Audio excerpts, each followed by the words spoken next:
Welcome to the debate. When we think about combating the relentless, the inevitable forces of nature, say coastal erosion, we usually think of building a massive seawall.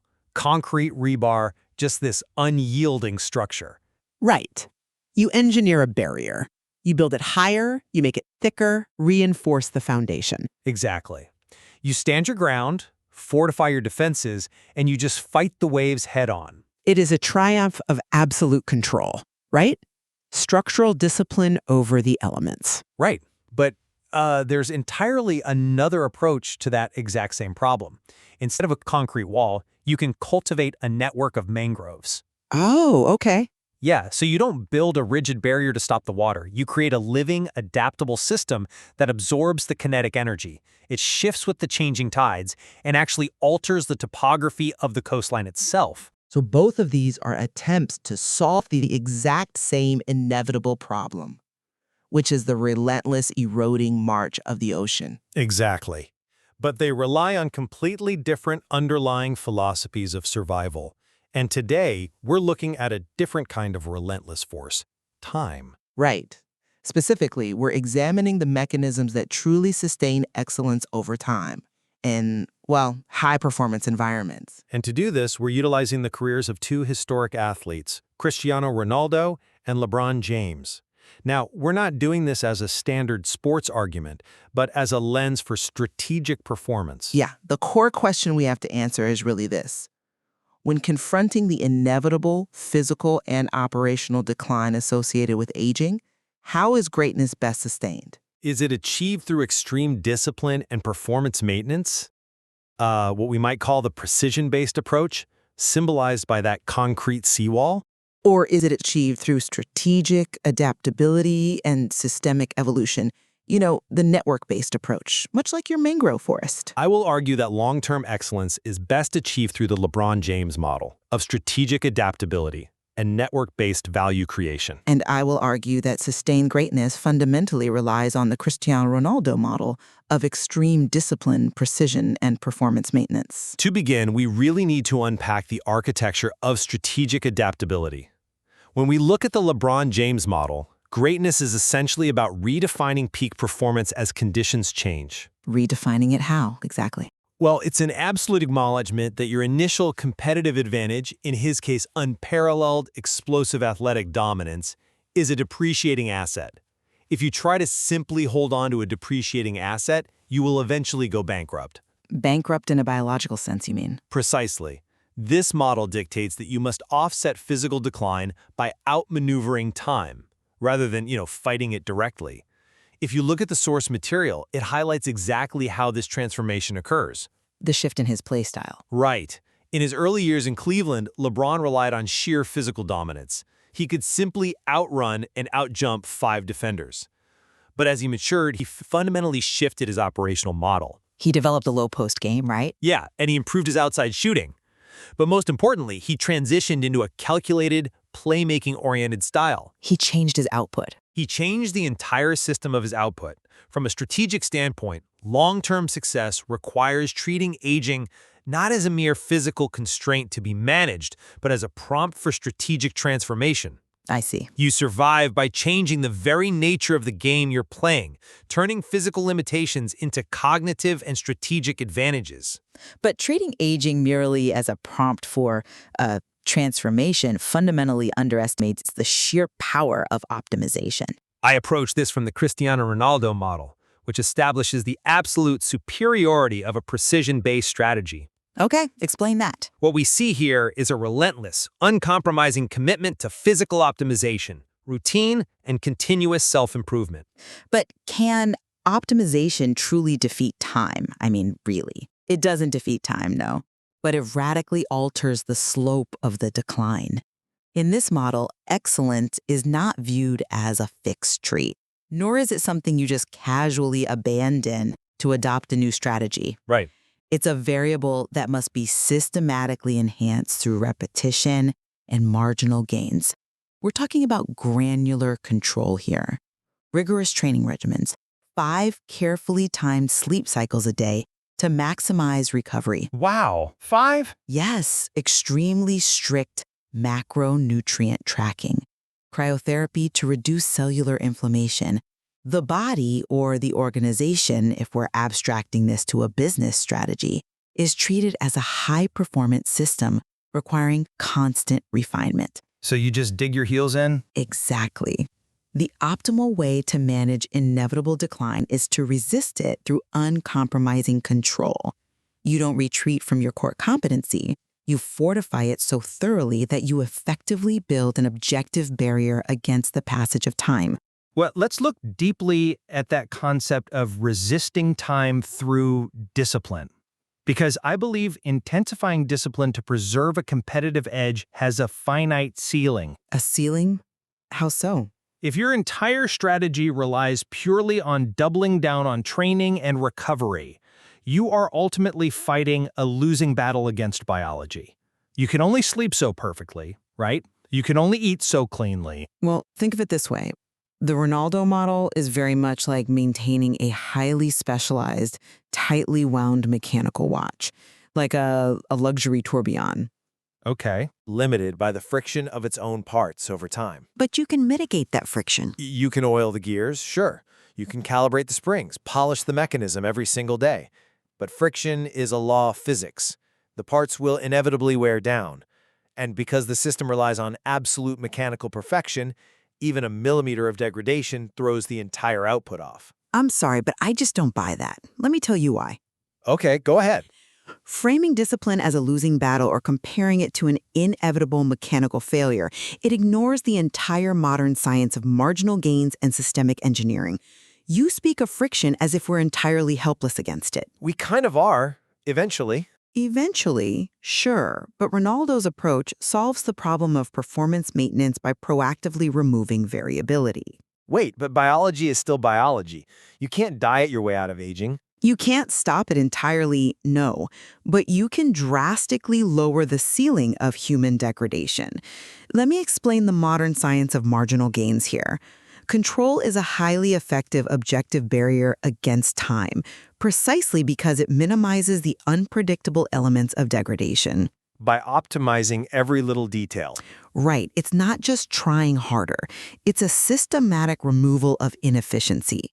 If you strictly control the inputs, like optimizing sleep cycles to reduce cortisol, which directly limits cellular degradation over a 20-year span, you can incredibly accurately project and sustain the outputs. Okay, I hear that. Yes, biology is a constraint.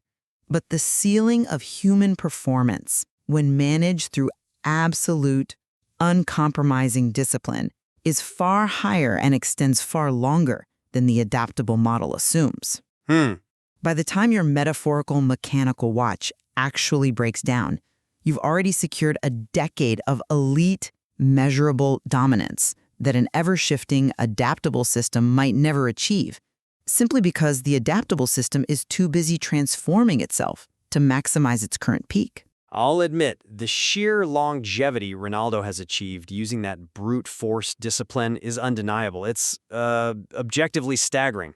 But where I get tripped up is the structural cost of maintaining that exact type of precision. The structural cost? Yeah.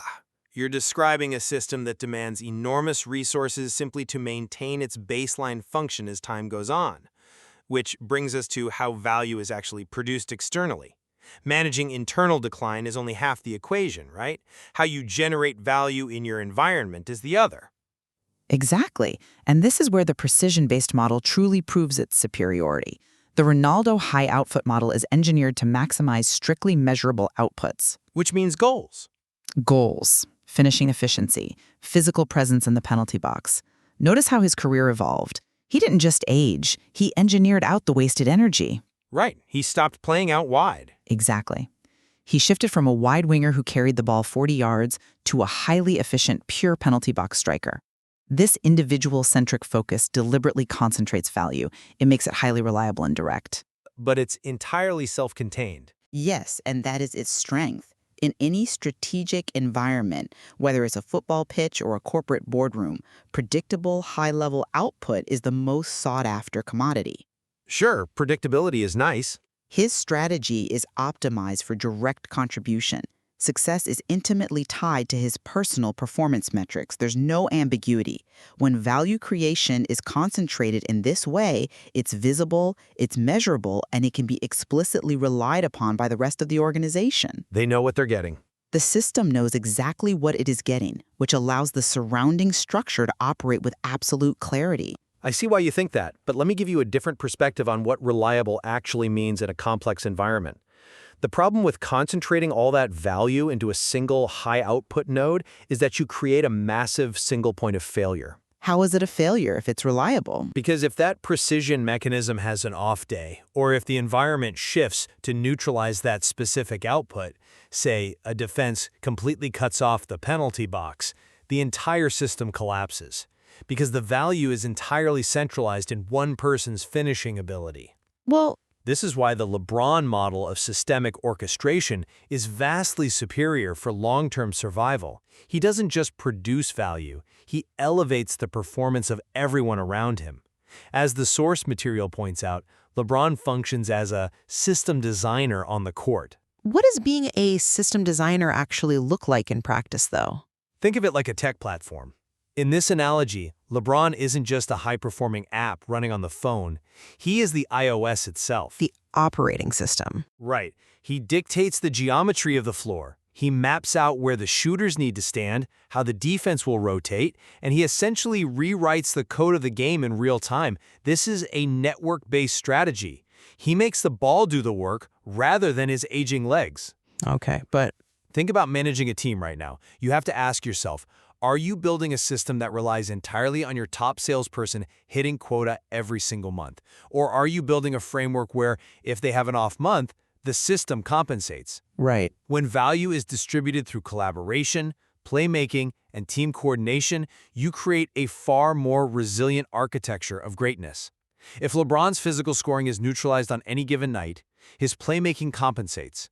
He leverages the assets around him. It is the difference between being the most valuable player and being the framework that makes everyone else valuable. But a network-based strategy fundamentally relies on the quality of the network. You call it a single point of failure, but I call it a guaranteed point of success. Guaranteed? Really? Yes, because it is under your direct locus of control. When you distribute value creation across a system, like an iOS, you are introducing dozens of new variables. You're relying on teammates to actually hit the shots you set up for them. Which they usually do, if the system is good. But you are relying on coaches to maximize the playmaking system. You dilute your own agency. Ronaldo's model concentrates value because relying on your own highly optimized, relentlessly disciplined output is infinitely more controllable than relying on the collective performance of a distributed network. I mean, sure, it's controllable, but Yes, LeBron elevates others, but if the surrounding system is inherently flawed, his adaptability can only compensate so much. A high-output, individual-centric model cuts through the noise. It says, regardless of the system's flaws, I will deliver the measurable metric required for success. a brute force application. Exactly.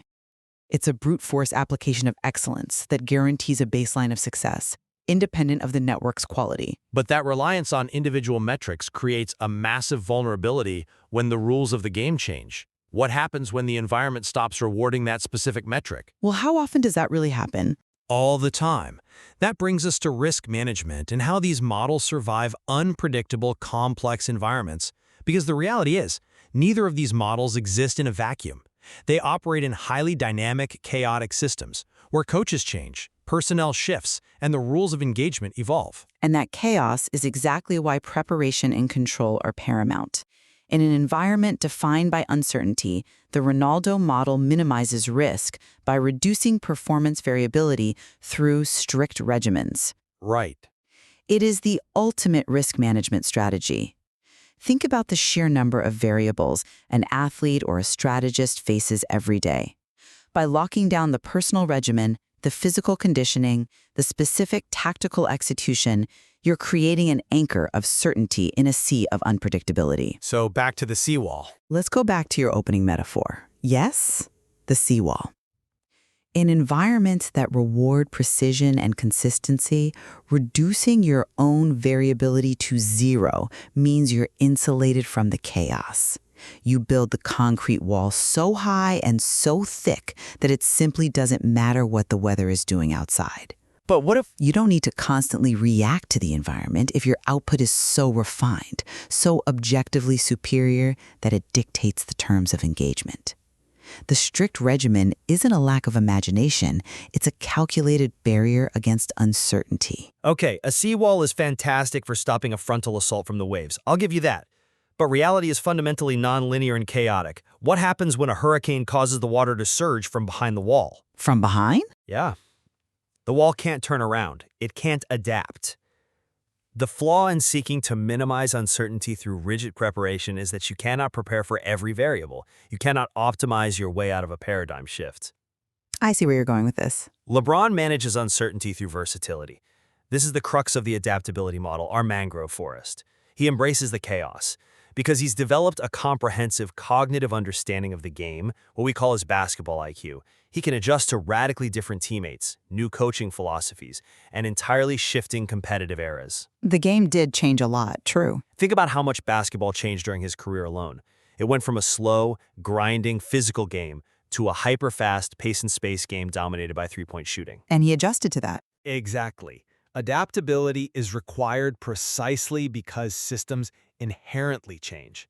Where the disciplined approach seeks consistency by building walls to keep the chaos out, the adaptable approach leverages flexibility to survive complex, dynamic systems.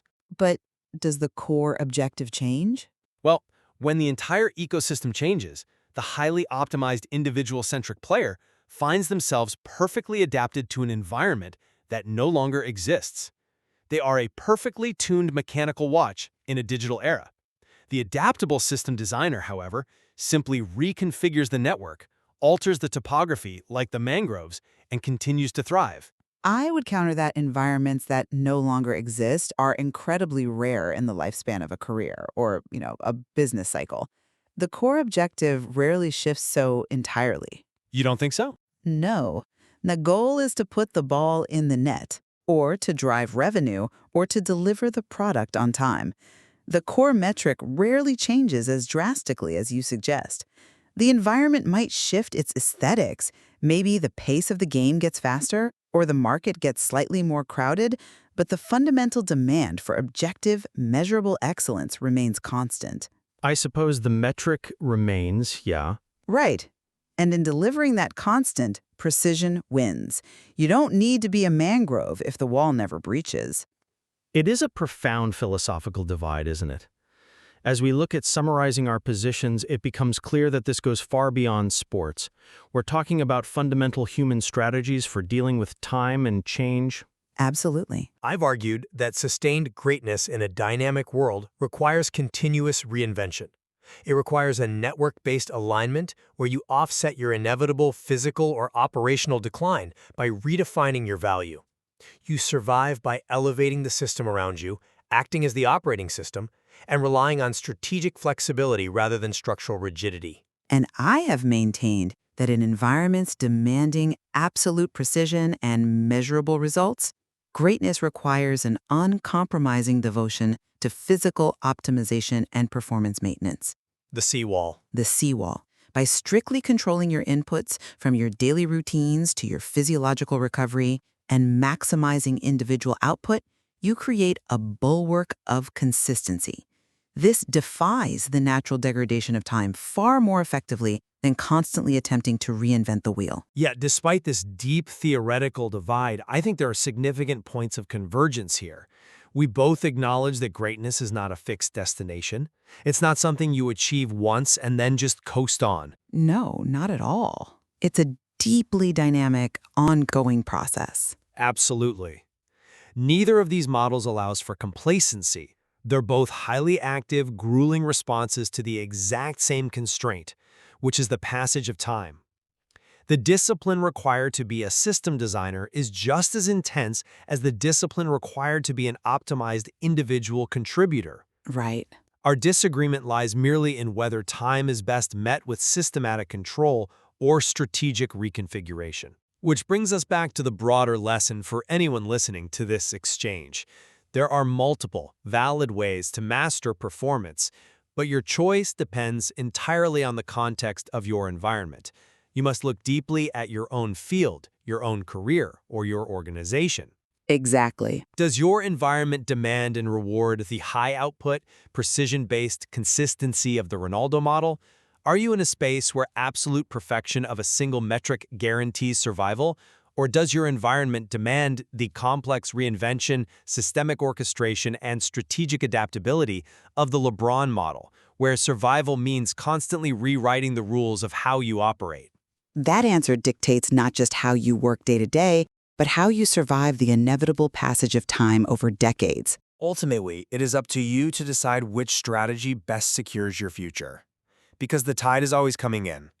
The only question left is, are you pouring concrete for a wall, or are you planting the seeds for a mangrove forest? Thank you for joining us on The Debate.